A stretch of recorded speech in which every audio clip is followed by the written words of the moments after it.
Today I wanted to make a video about my favorite cooking shortcut because a lot of us are extremely busy and find the time after school and going out to sports a very difficult time to get dinner on the table and everyone fed.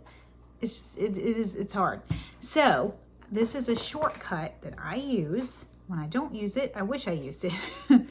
So it's basically just taking any recipe that you have, especially chicken. This works really well for chicken recipes. You can use it for anything, but chicken, well, I don't use it for fish, but otherwise, yeah. Take your recipe and turn it into a slow cooker recipe. Now, the only holdback is this means you do need to get it in by 12 or 1 in order to have it done by dinner time. If you put it in 1, just put it on high. But today, it's 11:40, and everybody's going to want to eat around 5, so I think I'm going to be able to get away with just putting it on low, believe it or not. I think that'll work. And if I look at it and I don't think that it looks as done as I want it to be, then I'll crank it up to high. The only reason that might even need to happen is because my chicken is frozen, not thawed. So anyway, I'm going to show you what I mean. I'm going to give you an example. Okay. So today I'm making Parmesan Dijon chicken. This is my recipe that I printed out literally like 19 years ago. So, but I don't make it that often. But I'm going back through my recipes and trying to make stuff. And if I hate it this time, I'm just like ripping it out because it's not a book, it's a binder. So it's okay to take things out. Anyway, this thing like tells you, look, you gotta gives your list of ingredients. And then it tells you, look, you gotta heat your oven to this, grease your pan, mix your breadcrumbs and cheese in large resealable plastic food storage bags. Mix your butter in your mustard dish in a shallow dish. Dip the chicken in the butter mix. Shake the bag to coat the mixture. Place in the pan and bake it. Okay, it's a lot of steps. It's not horrible. It's totally doable. Don't get me wrong. If you actually want to make this and eat it at the same time and you've already got your chicken thawed out so it's not going to take forever, like, that's fine. Okay, but I'm not operating on that plane. The kids get home at 4. No, they get home at 3:30. I'm not really here until like 3:40. And Alan wants to eat at 4:30. He comes in the door. This is new this year. He's coaching football and it's kind of a pain. Anyway, so it's a joke. Like I know I can't do that. But if I get it in early, I can at least have some of dinner ready to give them. Like yesterday, I had some of dinner ready. I had everything but the sweet potato casserole. But anyway, that's another story. I have trouble with staying on subject. We're going to work on that. But anyway, so I'm not going to do all those steps. I'm not going to make 2-gallon zip bags and shaking, toss, and coat. I'm going to show you what I'm going to do. I got my chicken out and it's still frozen. I don't even care. I went ahead and turned on the slow cooker and I put it on low, and then I sprayed the whole thing with Pam because I always do that to make it easier to clean when I'm done. I'm all about easy, easy, easy, easy. It's important to me. It's important. I want everything to taste good, but I want it to be easy or it won't happen. So there's my naked chicken breast. Well, naked chicken breast, not that appetizing, right? So we got to do some things to our naked chicken breast. So it says mix breadcrumbs and cheese in large resealable bags. Blah, blah, blah. I'm not doing all that. So the first thing I'm going to do is I'm going to, first of all, this recipe doesn't even say salt and pepper your chicken. Who doesn't salt and pepper their chicken? So we're going to salt, well, technically that was pepper, wasn't it? I'm going to grab some salt. And I'm going to pour some salt in there. There we go. And then, like, I always want to add, spices are so good for us. So I think it's important to always use some spice. I've got all my garlic in front, but I'm not using garlic today. I'm not in a garlic place today. You know what's a good spice? Oregano. Goes with pretty much anything. I'm just going to shake it in there because these things are like, they have good antioxidants and stuff. It's really good for you to eat spices. So just added that little touch to the recipe. And then I'm going to come back and do what it actually told me to do, which I'm not going to do what it told me to because it said to put it in bags. I'm not doing that. But I will put the ingredients on there. So I have these. I have just a little bit left. I need more than this. The recipe calls for 3/4 cups of dry breadcrumbs. And it doesn't all actually end up on the chicken. This is one of those in the bag, you shake it recipes, but point being, I'm gonna use what I have, which is just some gluten-free breadcrumbs. And then I'm gonna put it on my list because obviously I'm gonna have to buy more. And I don't have good lighting over here, sorry guys. So anyway, this, I'm just gonna shake it on like this to the chicken. And then this one is blocking some of the others, so I'm gonna move him aside and shake the rest. And it's not gross to touch because this chicken's completely frozen. But I'm still gonna wash my hands. Okay, there. That used the rest of the thing. So I'm gonna pause this and wash my hands.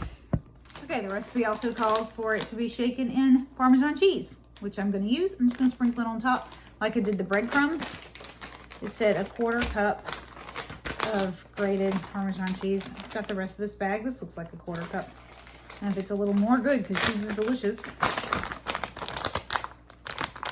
Now you could do this later on since we're doing this like slow cooker style, but I just like to go ahead and I want to be done cooking for the day. So I'm going to throw that in there on top of my chicken. I'm going to move that one over again. We can get to this side over here. There, and I've emptied it and I'll show it to you. Ta-da! Okay, so then we're gonna wash my hands again. Now, I've got 5 chicken breasts in there because I'm feeding 6 people and they're not tiny people anymore. When they were younger, I could make 3 chicken breasts and that was good. Those days are gone for me. Anyway, so did that. Then what does the recipe say next? Then it wants you to dip the chicken into the butter mixture and shake in the bag to coat with crumb mixture. Oh, right. So if I had been more focused on the recipe and less focused on making a video, I would have thought to myself, pour the butter on first. But I didn't. Someone poured on second. You know what? It's going to be fine. Because it's all going in a slow cooker and all of that steam doesn't get to come out. It just gets stuck in there. So everything that you cook in a slow cooker gets super duper wet. So it's fine. It's fine, no big deal. 1/4 cup butter or margarine, that's just half of a stick. It says to melt it. It's gonna be something probably, I'm not gonna melt it. I'm just gonna chop up some little thingies and stick them in there. Okay, I've got my butter. This is like, okay, 1/4 cup is 4 tablespoons of a stick. So I'm cutting it up, see, like this, chunking it in there on the chicken. Try to spread it around equally. Because I did use 5 chicken breasts that are large, like we're not talking about little bitty ones, I might put in a little extra, a little more than what the recipe originally called for, and that's okay. Anyway, so I'll show you what it looks like now. There's the chicken with the butter, and let's see, now as the day goes on, that will be a lot more watery looking. And let me see what else. Let's look at the recipe. I don't remember. I don't make this often. 2 tablespoons of Dijon mustard. Okay, so, oh, that would have been mixed in with the butter. But I'm not doing all that. It's all going into the crock pot. Like, all the recipes become a little bit easier when you just throw them all together in the slow cooker. And I'm telling you, it works. I do it with recipe after recipe after recipe. Earlier this week, I did it for, another one I'll tell you about in a minute here because I don't want to confuse the recipes. But so I need 2 tablespoons of Dijon mustard. I got my Dijon mustard, and I'm just, did I measure out tablespoons? Nah, that's good. Just kind of squirted it around in there a little bit, and we're good, right? That's good. So that's it. That's all I'm going to do for now, and I'm going to put the lid on. And in a little while, if I want to just add some potatoes to soak up some of the water. Potatoes don't need, if you chop them up small enough, don't need all that much time in the slow cooker. So I can do that, and I might. It'll just depend on if I actually get around to it or not. And if I don't, I'll just make mashed potatoes and everything will be fine. So anyway, the whole point of this video is just to give you the idea of just turning any recipe you have into a slow cooker recipe. I just wanted to show you how I do that. And I'll tell you one I made the other day.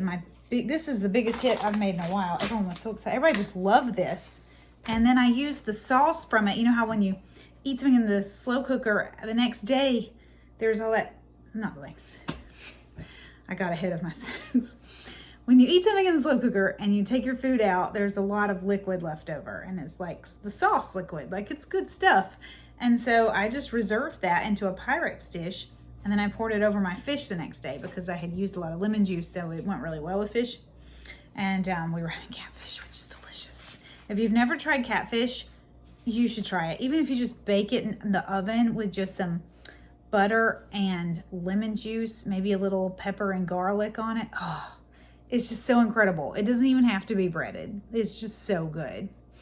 Okay, so another recipe that I made in the slow cooker, it wasn't meant to be, was Romano Chicken Supreme, which is supposed to take 20 minutes to prep and 20 minutes to bake. But again, I just do my cooking earlier in the day and not at 5 o'clock because that's a hectic time at our house. So I switched it to a slow cooker recipe, and I just stuck in the chicken. I skipped mushrooms because I didn't have any.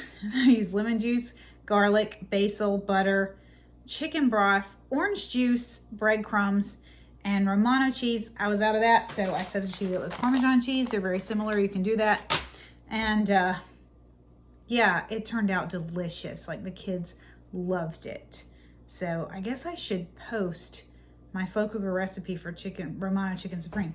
The reason why I don't post these more often is that I'm not a food blogger, so I don't remember to take pictures of the food I make. And then it just doesn't make a good recipe share if you have a delicious recipe, but you don't have a picture of the food. Like, people want a picture of the food. So that's why I don't do it as much as I would like to.